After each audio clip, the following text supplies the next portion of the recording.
Hi, everybody. Thank you for being here. And I'm just plugging in my mic. And I forgot that I have this and that I can use it every now and again. Hi, thank you for being here. I'm Michelle Carpenter, for those of you who are new to my channel. And I'm so excited for all of you that are subscribing, commenting, and sharing your experiences with me.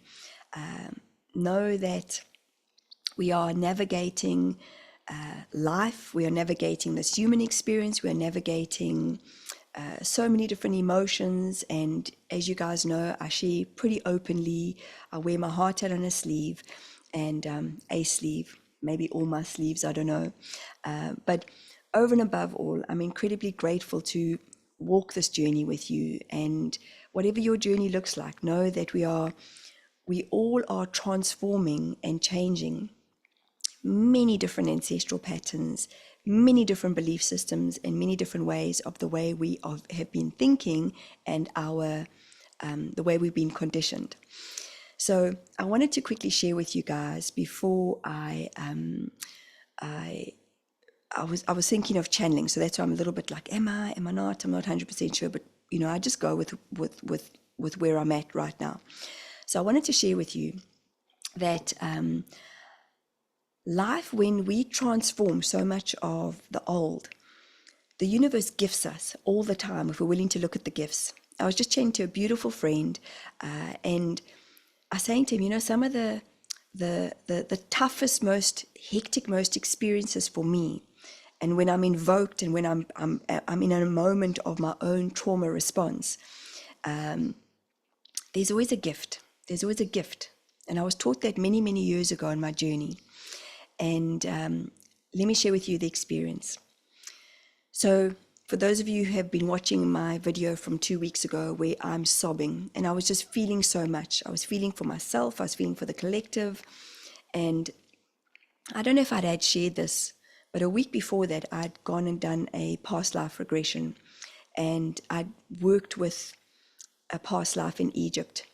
And I was in Egypt last year, October, and I kind of just came back and got into life, got into the swing of things. And there was something that kept triggering me, with myself and a friend. I was like, okay, I've got to go into this. And we did. And it's kind of like Pandora's box was opened. And then I know that I'd shared that video where I was just sobbing my heart out. And again, guys, everything's multi-leveled. Everything's interconnected. Our emotions, our thought processes, our connectivity into nature, into the universe.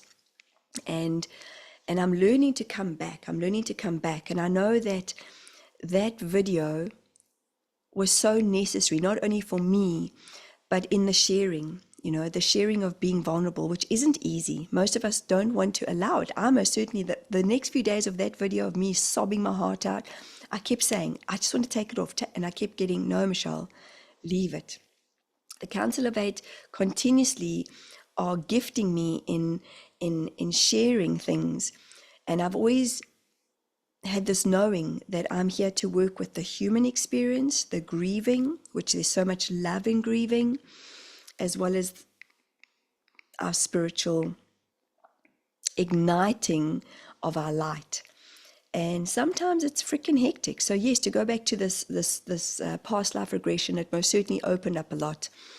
And I'm very grateful for that. But there was a little bit more to this. And I went for a hyperbaric oxygen chamber session.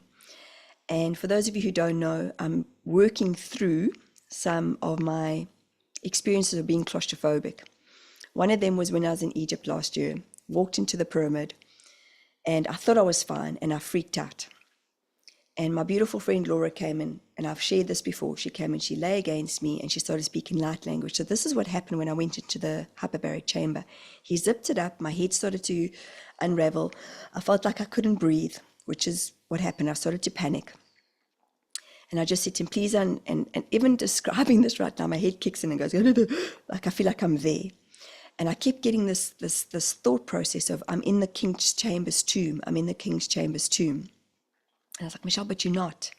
But remember, we're a holograph, so a part of me has been there. And I know this because I could feel the very realness of the story that was playing out in my vibration in my body. So the guy was kind enough. I said, just give me a moment. And I started to cry. I said, I'm sorry, I feel so silly. He said, it's okay. I said, look, I'm pretty claustrophobic. Just give me a moment. I can do this. I can do this. And he said, yeah, here's your phone, because I didn't go into the hyperbaric chamber with my phone. And he said, here's your phone. Take my number. Text me or phone me if it gets too much. And I said, okay, just give me a moment. He walked out, went to go see to another client, came back. And I put my hands over my eyes and I said, okay, I can do this. And I started speaking light language to myself. And I had the memory of Laura, and I had the memory of our tour guide, Robbie, who came. And Robbie, he literally pushed everybody out the way in the steps in the pyramid last year. And he grabbed my face. He goes, face your fears, face your fears. I'm like, okay, I can do this. I can do this. Give me a moment. Just give me a moment. And then Laura's against me. And I say like this because she, you're in these little staircase. So you're crouching. And she started speaking light language, and I started speaking light language back to her. And it calmed me down. So I had that memory of Laura and myself, and I started speaking light language, and I calmed my body down. I don't know the science behind that. It just felt good for me. Anyway, by the time the guy came back in, I said, I'm ready. Zip me up. And you have the little oxygen, tube. And he switched it on. He said, okay, you doing okay? And I said, yes, I'm ready. And I just started talking to my body, again, speaking light language. And I went into this blissful space. And we're in the oxygen chamber for 90 minutes. And I was like, okay, I can do this. And I'm very much about, I've got to work through this. I've got to work through this. And I dive deep, guys. I really, really do. Like when I'm working in my past lives, when I just unravel. It's like, I want this shit to leave. Like, it's got to go, okay? How can I get through this? How can I get through this? So, and I feel like this is who we are. This is what we're working through. This is what we're wanting to shift, because we're shifting paradigms. And I know this as a truth for me. And 90 minutes, he came and he said, okay, Michelle, you can take it off. I'm going to switch off the oxygen and I'm going to decompress. And I think that's the right word. Anyway, the tss of the decompression, holy shit, reignited my trauma.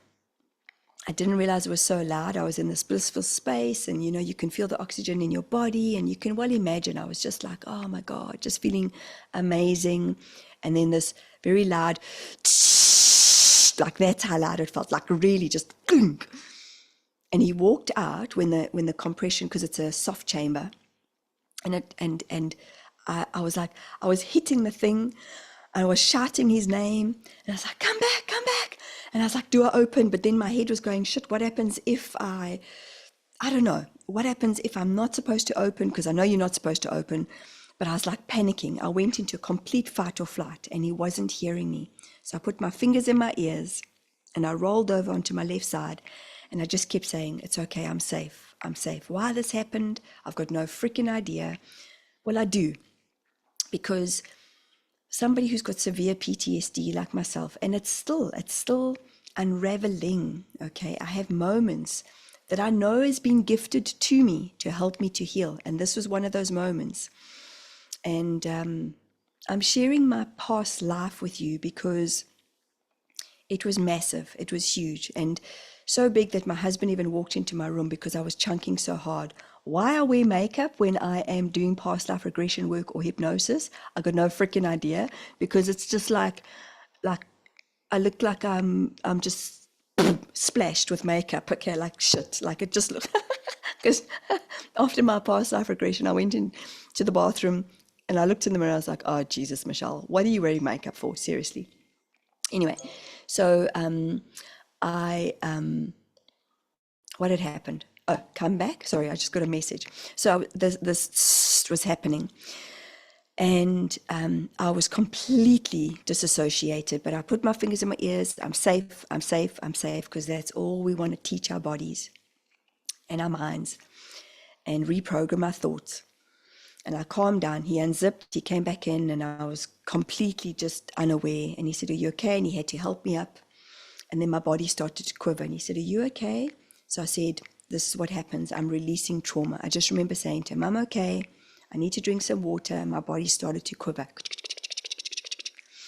And it was good. It was good because obviously of the stored emotions that I was holding on to, the stored trauma. And but then, I went to go pay, and he said, "You okay?" And I said, "Yep, I'm okay." And I couldn't find my bank card. I was completely, like I say, disassociated.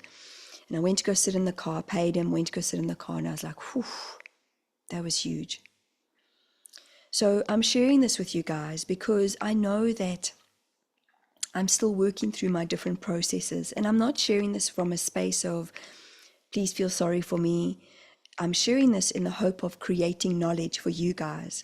For those of you who have PTSD, for those of you who are working through the levels of it, I didn't know that this was going to happen. It's not like I went, ding, let me prepare this. I was told that I'd be bliss. I'd be in a space of bliss. Well, in the beginning and the end, no, not.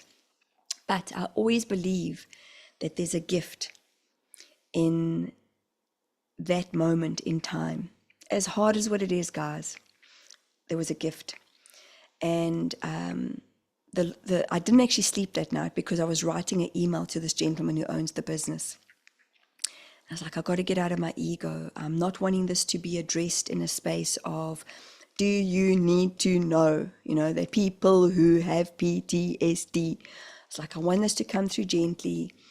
So I started meditating with a beautiful friend of mine this week. And she's teaching me a beautiful meditation to just come back into my space of knowing, connecting into source. And it's remarkable, absolutely remarkable. It's changing me in many different ways. And I know meditation has been there, but I've always kind of pushed it out. But she's teaching me just to observe my thoughts, which is incredible. So thank you, Sue. And I sent him a beautiful message. He'd actually sent a feedback form. And I was like, ooh, this popped up like 3 or 4 days later. And I sent him a beautiful message yesterday saying, look, I just would like you to know this is an offering. And I haven't heard back. That's okay. I am going to go back into the chamber because it is so good for my body. My left knee was swollen. So I knew there was something that my body was holding on to. But we don't know the story until we know the story.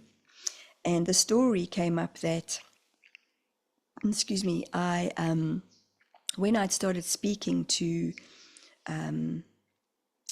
my friend Sue, and I saw it happen. I saw it happen because the story goes like this. My son had played rugby on Saturday, and I had basically embarrassed him in front of the group. When I walked away, I was like, oh, Michelle, damn it, you sound like your mother. And I don't want to be like that. I want to change that. And I did. I went into a space of shame because I had embarrassed him. I'd embarrassed myself.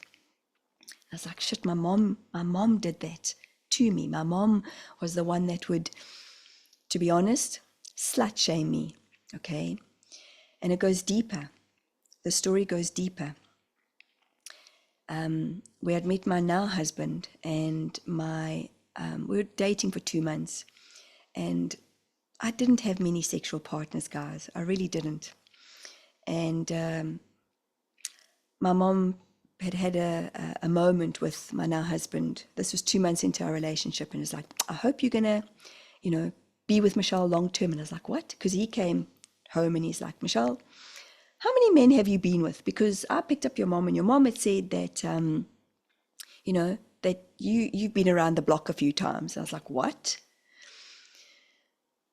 Anyway, it triggered me, and I sat him down. I went, right, now you're going to hear who I've been with, who I've slept with, who I've done different things with. And he's like, no, I don't need to know. I'm like, no, you need to know this. And I was very strong in my forthcoming because I was like, no, don't judge me.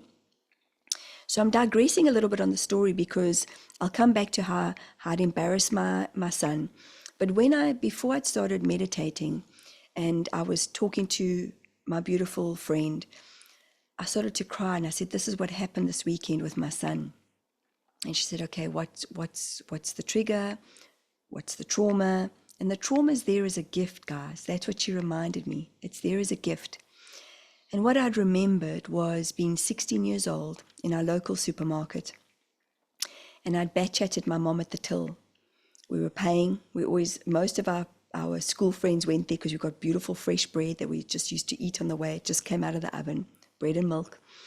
And my mom had slapped me for bat-chatting her. And I remember holding my cheek and looking around to see who had seen me. And she just said, go to the car. And I'd numbed that. I'd remembered it had happened, but I'd numbed that feeling, that emotion, and that's what had come up. So my son was a great teacher for me.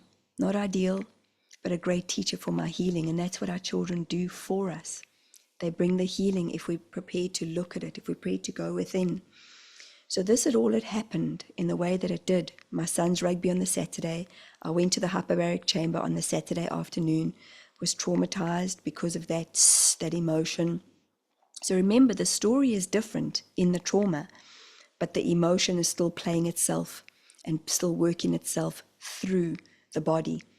And the story had then I'd had the meditation on the Monday. So you see how the timelines are just profound. You see how the pattern had helped me to heal. Not ideal. And I share this because, it's when we become the observer of the wound. My son was feeling the wound, and I said to my son, and my son had a runny stomach, and I was like, oh, damn it.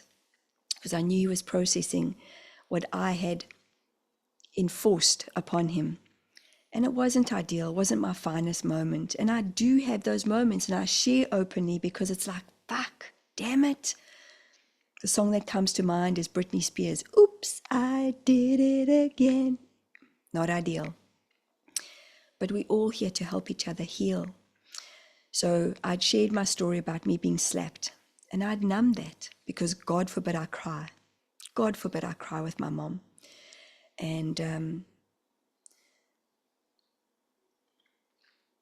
I looked down, because I had a splinter in my finger.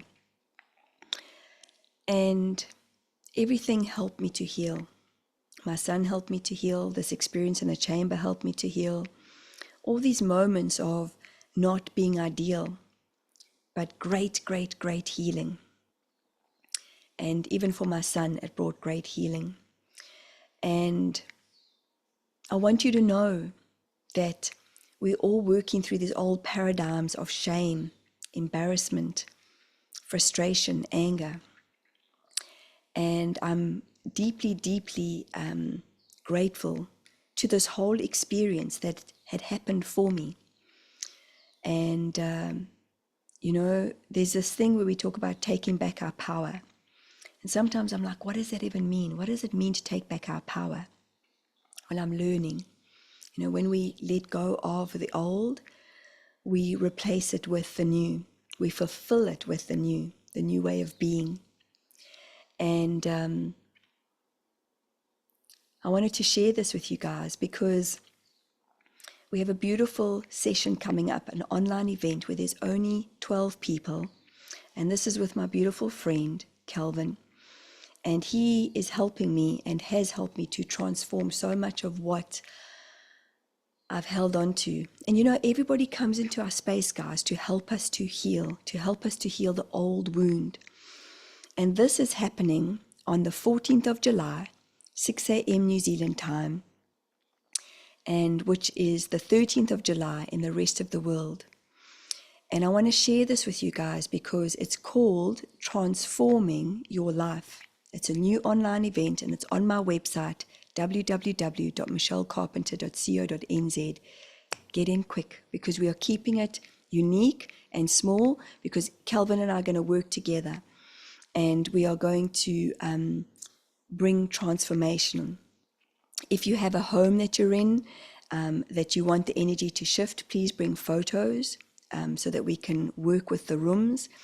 Kelvin and I have worked together on a home with a woman who is a Christian, and she had phoned me saying, Michelle, we were hearing doors shut. My son wasn't sleeping. They were seeing certain things in the home, and Kelvin and I worked on the home, and it was fascinating. We picked up old ancestral history. I went into Google. I was like, I'm picking up on this and I'm picking up on that, and we work in beautiful tandem together.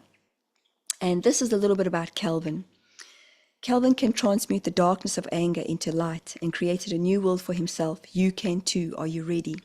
Kel was bedridden for 5 years from 1991 to 1995. He woke up to the fact that anger had crippled him. He went on a journey of self-discovery, and through healing, he made 100% recovery and discovered his life's work helping people who are not well and their environments channeling energy. Kelv is an alchemist with energy. He creates a safe space for people to explore and change. This in turn enables the individual to heal and find their truth and wake up to their destiny. His main areas of focus are anxiety, depression, addiction, and chronic fatigue. He has worked in London and internationally for 30 years. He was voted in the top 5 space clearers in the UK. His work has been featured in the Times and the Sunday Times, as well as many articles in global media publications. He also has done TV and radio, especially talk radio in London. His book, A Rite of Passage, is available on ebooks and Amazon. And for those of you who don't know me, this is me. Michelle Carpenter, it's quite funny reading about me, is a spiritual medium, channel for the Council of 8, Angelic Beings of Light, and founder of Find Your Joy Workshop. Michelle works deeply, activating your heart and soul, attuning and tuning into where your energy is being held within your body, mind, and spirit, creating expansion on all levels through her own journey of peeling back the layers of her trauma. Hence, I talk about my trauma, which has spanned over many years, and she's able to hold space for you, holding your heart to heal. I create a safe space for you to allow your vulnerability, letting go of any old emotions, including intergenerational and ancestral. So there is more about myself, and Kelvin and I are working this together, and we are so excited. He is funny. He is super funny. Go and watch my video or our video called Transforming Your Life, new online event. And guys, go and book in. You will not be sorry. We have fun together. We laugh together. We're pretty quirky together. And we bring such a beautiful dynamic in our synergy of our energies. And he sees things in a different way, and I see things in a different way. And working on this home, it was incredible. You know, I phoned the woman afterwards, and she had said, you know, that she's intrigued, even though she goes to church, and it brought a clarity. And the things that we had picked up on, she had shared with me what was going on in her home, which we didn't know at the time. So please go and you know, share this with somebody that you feel may be in a space of not knowing, in a traumatic space, working through PTSD, working through, or not even knowing that they are able to realize that they are in a funk, because I know the world is transforming in many different rapid ways, and we're in Cancerian season, which is about allowing the emotions, allowing the vulnerability. I'm a Cancerian, and I'm excited because this event is a day before my birthday, and I'm so excited to bring this to you guys. Like I say, Kelvin has a wealth of information, and he's worked in the Hell Clinic, the Viveka Clinic, I think it is, and has brought many different transformations, including mine and my husband's. And he works from his heart, which is what I love. Guys, I'm not going to channel today because I'm going into sessions, but I love you. You know that love is why we are here. We are bringing love. We are bringing love. We are bringing love. We are transforming so much of our egos and the paradigms and the what is this? The paradigm shift, going from the alter ego into the space of love. And we know that that is why we are here. We know this. Nothing else exists in the space of love, and our souls know that as a truth. So I love you. Thank you for all your comments. Please subscribe, please like, please share my videos. And over and above all, please book in. Book in with a one-on-one for Council of 8 or a mediumship if you want to connect to a loved one. And this is what we're going to be bringing to our group. Love you guys, and have a beautiful day. Bye.